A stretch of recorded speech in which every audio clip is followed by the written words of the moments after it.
Hello దోస్తులు, మేమైతే అరుణాచలం వెళ్ళామని చెప్పాను కదా. సో అరుణాచలంలో ప్రవేశించాలంటే ఆ శివయ్య అనుగ్రహం ఉంటే కానీ సాధ్యం కాదు. అలాంటిది కుష్వి పాప మొదటి పుట్టినరోజు ఆ అరుణాచలేశ్వర సన్నిధిలో జరిపాము అంటే అది చెప్పలేని ఆనందం.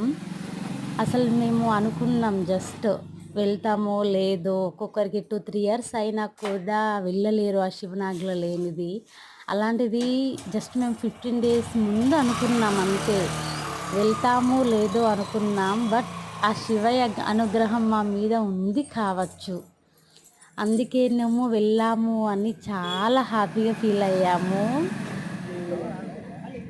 ఖుష్వి పాప వలనే అసలు ఇదంతా సాధ్యమైంది అని అనుకుంటాను నేనైతే. అందుకే మా లక్కీ గాడ్ని అసలు ఖుష్వి పాప. అందుకే ఫస్ట్ ఆ అరుణాచలేశ్వర ఈ గర్భగుడిలో అడుగు పెట్టాక ఫస్ట్ ఏడుపు వచ్చేసింది. సర్వం శివమే సకలం శివమే ఆదిలింగము అరుణాచలమే. బాధకడలిలా పొంగెను హృదయం అరుణాచలమును చూడగనే, పాదభాగమున చిందిను స్వేదము పరవశించినే పాడగనే. ఈశుని తలచా ఇకమే మరచా ఎదలో ఏదో ఆనందం, భక్తితో కొలిచా భవ్నే పిలిచా ఎదుటే నిలిచే